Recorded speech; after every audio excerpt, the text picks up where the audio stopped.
নাপাক থেকে পাক হওয়ার তিনটে পদ্ধতি। কয়টা? তিনটে। এক নাম্বার, অজু করতে হয়। হয় অজু করে পাক হতে হবে, নইলে তায়াম্মুম করে পাক হতে হবে, আর নইলে গোসল করে পাক হতে হবে। ক্লিয়ার? চলো এবার অজুটা দেখে নিই। অজুর ফরজ হলো চারটে। কটা? এ বাচ্চারা বলো বা। চারটে ফরজ। কি কি? এক নাম্বার, মুখমণ্ডল ধৌত করা, এ মুখ ধোয়া। অজু করতে গিয়ে প্রথমে কি করতে হবে বাপ? মুখ। কদ্দুর মুখ ধোবে? এ চুলের গোড়া থেকে নিয়ে থুতনি পর্যন্ত, এখানের লতিকা থেকে নিয়ে অপর কানের লতিকা পর্যন্ত ভালো করে ধৌত করবে। ওই শীতকালে মুখে মেরে দিয়ে পালাবে না, আর গরমকালে হরদমকালে মুখে ঢালতেছে এটা করো না। ভালো করে শীতকাল, গ্রীষ্মকাল, বর্ষাকাল ভালো করে করবে। আর মুরব্বীদের বলছি বাপেরা, মুরব্বীদের বলছি বাপেরা, যাদের ঘন দাড়ি আছে একটু খেয়াল করে নেবেন বাপ। দুই নাম্বার, এই বাচ্চারা এদিকে। দুই নাম্বার, এ হাতের কনুয়ের উপর পর্যন্ত ধৌত করা। কদ্দুর? ধৌত করা। তিন নাম্বার, এই মাথা মণ্ডল মোছা করা। চার নাম্বার, পায়ের গাঁটের উপর পর্যন্ত ধৌত করা। ক্লিয়ার? চারটে হয়ে গেল। আচ্ছা, অজু করতে গেলে পানির প্রয়োজন। এখন যদি পানি না পাওয়া যায়, এসব কোরআনের কথা বলছি, বাংলা মানে করে বলছি তো, শোনেন কোরআনে লেখা আছে। তো অজু করতে গেলে পানির প্রয়োজন। এখন তোমার জ্বর হয়েছে, এক কচি বাচ্চা শোনো, তোমার জ্বর হয়েছে, তুমি কি অজু করা ছেড়ে দেবে? নামাজ ছেড়ে দেবে? তাহলে জ্বর হলে কি নামাজ পড়া যাবে না? যাবে। কি করতে হবে তখন? জ্বর হয়েছে,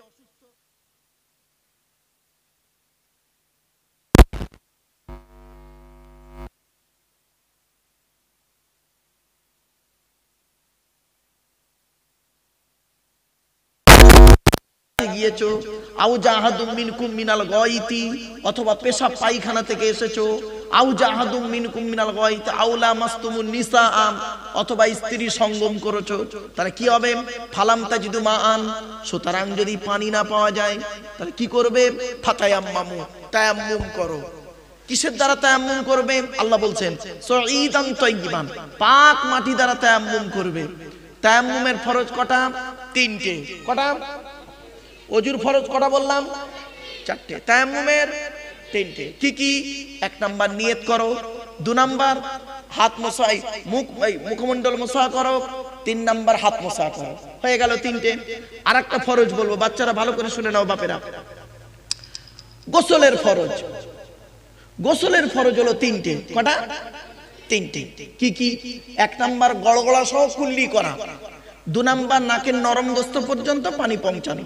তিন নাম্বার কি? সারা শরীরটা ভালো করে ধৌত করা। ক্লিয়ার? এখন আমরা অজু, গোসল, তায়াম্মুম করে ফেললাম। এবার কোরআনে ঢুকবো। কোরআনে ঢোকার আগে আর একটা কথা বলবো। এই কথাটা খুব গুরুত্বপূর্ণ। এইটা না শুনলে এই আলোচনাটাই বেকার হয়ে যাবে।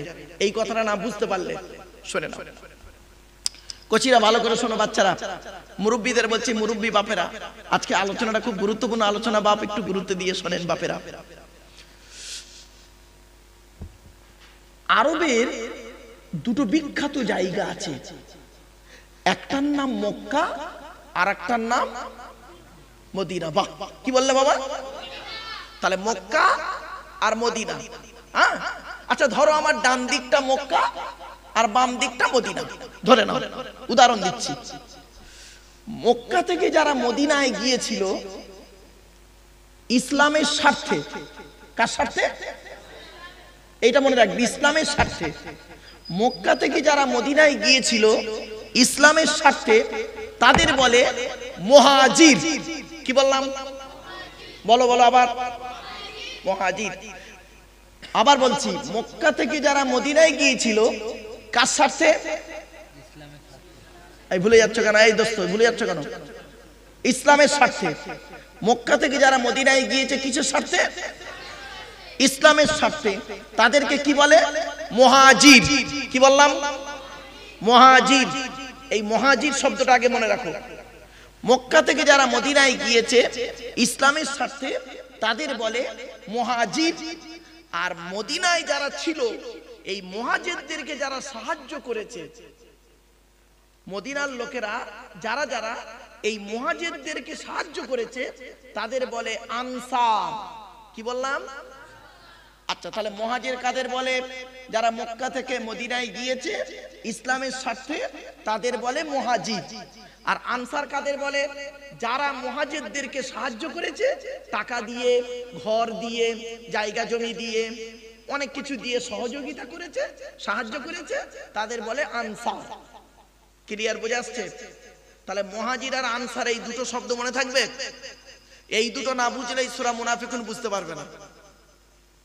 আবার বলছি মুরব্বী বাবাজিদের বলছি, মুরব্বী বাপেরা, এই দুটো জিনিস একটু বুঝে নিন। বাপ জীবনে অনেক ওয়াজ শুনেছেন, অনেক বক্তার ওয়াজ শুনেছেন আর শুনবেন, এই দুটো জিনিস আগে বুঝে নিন। মক্কা থেকে মদিনায় যারা গেছে ইসলামের স্বার্থে, তাদের বলে মুহাজির। আর মুহাজিরদেরকে যারা মদিনার লোক সাহায্য করেছে, তাদের বলে আনসার। তাহলে মুহাজির হলো, আনসার হলো, এই দুটো নাম খালি মনে রাখুন, মুহাজির আর আনসার। এই দুটো নিয়ে আজকের সূরাটার আলোচনা। আর সারা পৃথিবীর মানুষকে আল্লাহ পাক এই সূরার মাধ্যমে জানিয়ে দিচ্ছে মারাত্মক জিনিস। এবারে মুহাজির হলো, আনসার হলো। ছোট্ট একটা ঘটনা বলি, সেই ঘটনাকে কেন্দ্র করে ঝামেলাটা শুরু হয়েছে। তবুকের যুদ্ধ। আল্লাহর নবী জীবনে অনেকগুলো যুদ্ধ করেছেন। এই মাইকলা কি আছে বাবা, আস্তে করে দাও, মাইক জোরে দিও না। এই যে কজন বসে আছে এই কজন যেন শুনতে পায়, বাইরের লোক শোনার দরকার নেই। যা শোনার দরকার হবে, বাপের সব রেসিনের জন্য কোরআনের মাহফিলে এসে বসবে, ঠিক না বেঠিক?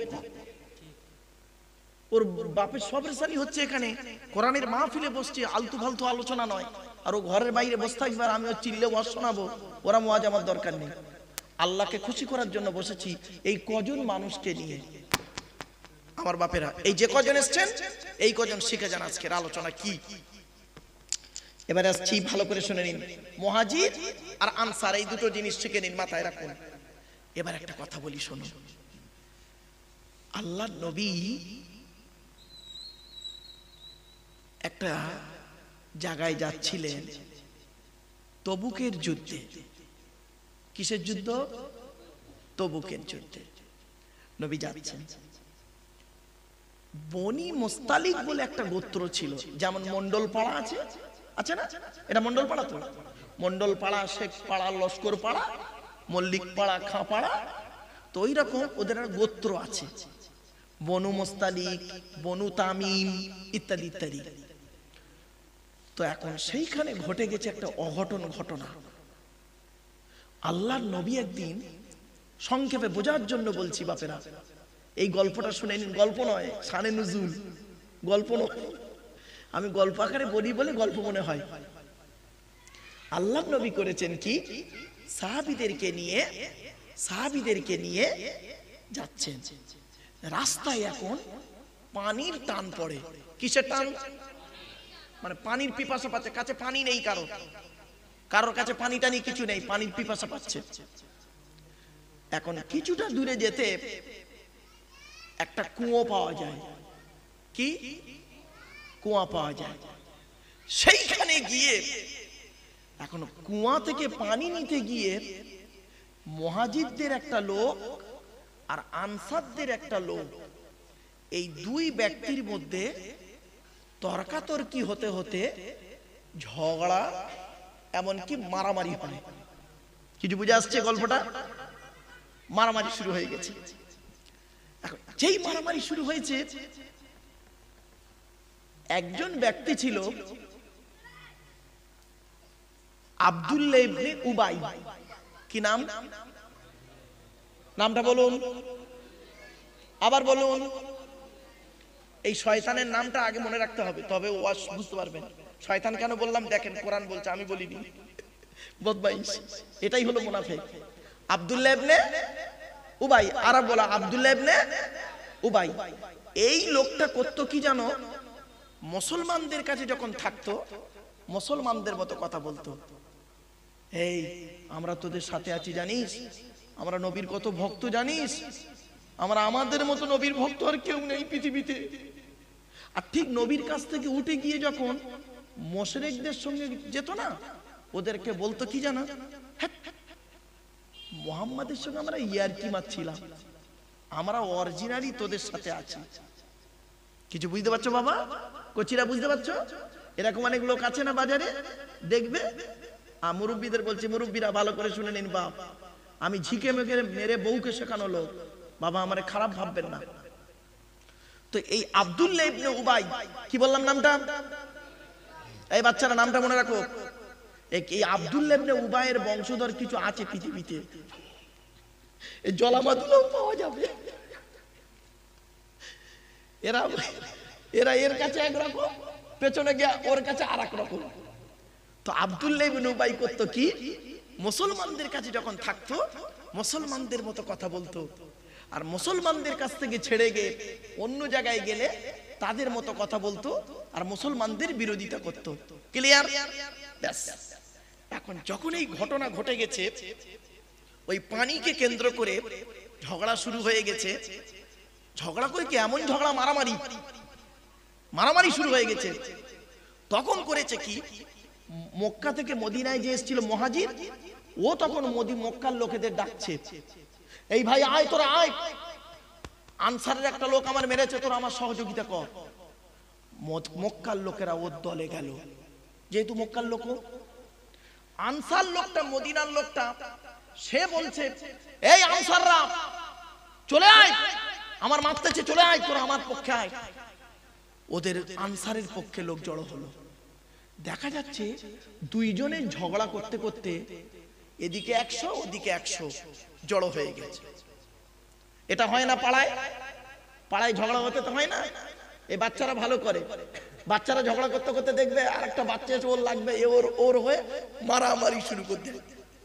তো ঠিক এরকম এইভাবেই ঝগড়াটা শুরু হয় ইসলামে, হয়েছে। দেখুন মদিনার লোকেরা করেছে কি, আনসার লোকেরা ওরাও জড়ো হয়েছে, মক্কার লোকেরাও জড়ো হয়েছে। মাঝখানে ঝামেলাটা পাকালো কি, ওই আব্দুল্লাহ ইবনে উবাই। আব্দুল্লাহ ইবনে উবাই গিয়ে বলছে আনসার লোকেদেরকে, এই আনসারীরা, মক্কার লোকেদের খুব সহযোগিতা করেছিলিস না, জায়গা দিয়ে, টাকা দিয়ে, ঘর দিয়ে, এই দেখ তোদের লোকের মেরে মাথা ফাটিয়ে দিয়েছে। আব্দুল্লাহ ইবনে উবাই বলছে। আবার মুহাজিরদেরকে বলছে, জানিস ওরা এইরকম অপমান করছে, তোদের মেরে ফাটিয়ে দিচ্ছে, দেখেছিস, তোদের ডেকে মারতেছে। এবার বুঝে আসছে? এই ঘটনাটা আল্লাহর নবীর কাছে পৌঁছে গেছে। নবী তখন ওখানে পৌঁছায়নি ঘটনাস্থলে। ইয়া রাসূলুল্লাহ, একজন সাহাবী গিয়ে রাসূলুল্লাহকে বলে, ইয়া রাসূলুল্লাহ, কি হয়েছে? একটা অঘটন ঘটে গেছে। কি অঘটন? বলছে মুহাজির আর আনসারদের মধ্যে, একজন মুহাজির একজন আনসারের ভিতরে পানিকে কেন্দ্র করে এমনকি হাতাহাতি হতে, মারপিট শুরু হয়ে গেছে, আপনি দয়া করে চলুন। যখন নবীজি এসে দেখছে মুহাজিরদের দলে কিছু লোক দাঁড়িয়ে গেছে, মুহাজির আনসারদের দলে কিছু আনসার দাঁড়িয়ে গেছে, আল্লাহর নবী দেখে, একদম বুখারীর রিওয়ায়াত, আল্লাহর নবী দেখে বলছে, ইস, এরা আমার সাহাবী, এরাও আমার সাহাবী। ইস, কি হলো? জাহিলিয়াতের মতো কাজ শুরু হয়ে গেল। তো কে এই কারবারটা করলো? নবীকে যে ব্যক্তি খবরটা দিল, সে বলল, ইয়া রাসূলুল্লাহ, আব্দুল্লাহ ইবনে উবাই, এই নাটের গুরু হলো আব্দুল্লাহ ইবনে উবাই। কি বললাম? ওই নাটের গুরু আব্দুল্লাহ ইবনে উবাইকে ডাকলো। ওর দলবল কিছু লোক ছিল ওর সাথে, ডাকলো, এই বাপেরা শুনে নিন ওয়াজ। ডাকলো। আব্দুল্লাহ ইবনে উবাই এসে কি বলছে বা শুনুন। নবীর কাছে এসে, আল্লাহর কসম করে বলছি হুজুর, আল্লাহর কসম করে বলছি, আমি এসব কিছু জানি না। বুঝতে পারছো? ওই নাটের গুরু। আর এসেই প্রথম ভাষা এসেই বলছে, ইয়া রাসূলুল্লাহ, আপনি আল্লাহর রাসূল, আপনি আল্লাহর রাসূল, আল্লাহর কসম করে বলছে আপনি আল্লাহর রাসূল। আচ্ছা ভাই, আমি একজন বক্তা, তো এখন ভাই বলো না, এখন যদি আমার ইমাম সাহেব ভাই যদি এসে স্টেজে উঠি যদি বলে, আল্লাহর কসম করে বলছে আপনি একজন বক্তা, আল্লাহর কসম করে বলছে আপনি একজন বক্তা, তা আপনারা কি ভাববেন? তা আমরা জানি না, বক্তা বলেই তো দাওয়াত করেছি, ঠিক কি না? ও শয়তান এসে বলছে আল্লাহর নবীকে, আল্লাহ নবীর মন পাওয়ার জন্য বলছে। কিছু লোক আছে, কিছু লোক পৃথিবীতে আছে, মানুষের মন পেতে গিয়ে মানে ন্যায় অন্যায় দেখে না, আদব বেয়াদব দেখে না, ন্যায় মন পেতে গিয়ে তাকে কিভাবে উঁচু করে দিয়ে এমন কিছু কথাবার্তা বলে দেয় যেগুলো শরিয়ত বিরোধী। খবরদার নয় বাপ, যে যে স্তরের মানুষ তাকে সেই স্তরে রাখুন, তাহলে আপনার ঈমান আমল ঠিক থাকবে।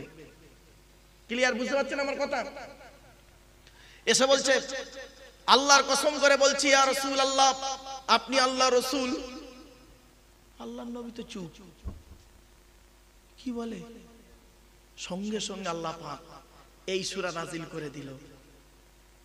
সংশোধন একবার বিসমিল্লাহির রহমানির রহিম, আউযু বিল্লাহ পড়ে নেন আমার সাথে। আউযু বিল্লাহি মিনাশ শাইতানির রাজীম, বিসমিল্লাহির রহমানির রহিম। আউযু বিল্লাহ, বিসমিল্লাহ পড়ে নিলাম। এই ঘটনা ঘটার পরে সঙ্গে সঙ্গে আব্দুল্লাহ ইবনে উবাই এবং ওর দলবল এসে বলছে, আল্লাহর কসম করে বলছে আপনি আল্লাহ রাসূল। আল্লাহর নবী তো অবাক, নবী প্রথম বুঝতে পারেননি। আল্লাহ পাক এই সূরা নাযিল করিয়ে জানিয়ে দিলেন, নবী এই ঘটনার মূলে হলো আব্দুল্লাহ ইবনে উবাই, ওই মুনাফিক। এসেই কি বলছে শুনুন, ওরা এসে বলছে, ইযা জাকাল মুনাফিকুনা ক্বালু নাশহাদু ইন্নাকা লারাসূলুল্লাহ ওয়াল্লাহু ইয়ালামু ইন্নাকা লারাসূলুহু। আল্লাহর কোরআন জানিয়ে দিচ্ছে, ইযা জাআকাল মুনাফিকুন, যখন মুনাফিকরা এসে নবী তোমাকে বলছে, ইযা জাআকাল মুনাফিকুন, মুনাফিকরা এসে তোমাকে বলছে কি? ক্বালু, তারা বলছে, নাশহাদু ইন্নাকা লারাসূলুল্লাহ, আমরা সাক্ষ্য দিচ্ছি আপনি হলেন আল্লাহর রাসূল। আল্লাহর পাক বলছেন, আল্লাহু ইয়ালামু ইন্নাকা লারাসূলুহু ওয়াল্লাহু ইয়াশহাদু ইন্নাল মুনাফিকিনা লাকাযিবুন। এর বাংলা মানেটা শুনুন, বাংলা মানেটা বললেই বুঝতে পারবেন। ইযা জাআকাল মুনাফিকুনা ক্বালু নাশহাদু ইন্নাকা লারাসূলুল্লাহ, মুনাফিকরা এসে বলছে, যখন মুনাফিকরা নবী তোমার কাছে এসে বলছে, ইযা জাআকাল মুনাফিকুন, মুনাফিকরা এসে তোমাকে বলছে, কি বলছে তারা? ক্বালু, তারা বলছে, কি বলে? নাশহাদু, আমরা সাক্ষ্য দিচ্ছি, ইন্নাকা লারাসূলুল্লাহ, অবশ্যই অবশ্যই আপনি আল্লাহর রাসূল। ওই আগের কথার মতো, আপনি ইমাম বললাম না, ইমাম সাহেব আমাকে বলছে আপনি অবশ্যই বক্তা, অবশ্যই বক্তা। তা আপনারা কি ভাববেন ডাল মে কুছ কালা হয়? আল্লাহ পাক কোরআনে বলছেন, ক্বালু, তারা এসে বলল, নাশহাদু ইন্নাকা লারাসূলুল্লাহ, নিশ্চয়ই আপনি, আমরা সাক্ষী দিচ্ছি আপনি আল্লাহর রাসূল। এই কথা শুনে নবী অবাক। আল্লাহ পাক বলছেন জিবরাইলের মাধ্যমে, নবী শুনে নাও, আল্লাহু ইয়ালামু ইন্নাকা লারাসূলুহু, নবী ওদের বলার দরকার নাই, আমি আল্লাহ জানি আপনি আল্লাহর রাসূল। এরপরে আল্লাহ পাক বলছেন, আল্লাহু ইয়াশহাদু, আল্লাহ সাক্ষী দিচ্ছে কি? ইন্নাল মুনাফিকিনা লাকাযিবুন, নিশ্চয়ই মুনাফিকরা হলো মিথ্যাবাদী। এবার আসছি, মুনাফিককে চিনবেন কি দেখে? এই বাচ্চারা, এই শুনে নাও, তোমাদের বলেছিলাম না মুনাফিককে চিনবে কি করে, কোন লোকটা মুনাফিক তোমরা বুঝবে কি করে? এই মাসুম মাসুম বাচ্চারা, বাপেরা, কোচিরা শুনে নাও, বাপেরা তোমরাও বুঝতে পারবে মুনাফিক লোকটা কিনা ঈমানদার লোক। সূরা মুনাফিকুনের ভিতরে আগে জেনে নিই সূরাটি কোথায় নাজিল হয়েছে। সূরা মুনাফিকুন নাজিল হয়েছে মদিনায়। কোথায় কোথায় কোথায় কোথায়? সূরা মুনাফিকুন নাজিল হয়েছে মদিনায়। ক্লিয়ার? ব্যাস। সূরা মুনাফিকুনের ভিতরে কটা আয়াত আছে? 11টা আয়াত। কটা? 11টা আয়াত। ঠিক আছে। আর রুকু হলো দুটো। কটা রুকু? দুটো রুকু। প্রথম রুকুতে আলোচনা আছে মুনাফিকদের, আর দ্বিতীয় রুকুতে আলোচনা আছে মুমিনদের। ক্লিয়ার? তাহলে প্রথম রুকুটা আমাদের আলোচনা হবে মুনাফিক সম্পর্কে, আর দ্বিতীয় রুকুটা আলোচনা হবে মুমিন সম্পর্কে। পাটে পাটে আলোচনা, গোটা সূরাটার আলোচনা হবে। 11টা আয়াত আছে। বাপ মুরব্বীদের বলছি, বাপেরা আপনারা আজকে নিজেরাই বুঝতে পারবেন যে মোনাফেক কাকে বলে, আর বাস্তবে চিনতে পারবেন। আমি মলি সাহেব বলে যে আমি মোমেন হয়ে গেছি, সে সার্টিফিকেট দেবেন না, এখানেই বসে সার্টিফিকেটটা লিখে ফেলবেন। আমার একটু ধৈর্যের পরিচয় দিন বাপ। চলো, আচ্ছা, কোরআন পড়তে গেলে প্রথমে নাপাক থেকে পাক হতে হয়। কি করতে হয়? পাক হতে হয়। আচ্ছা,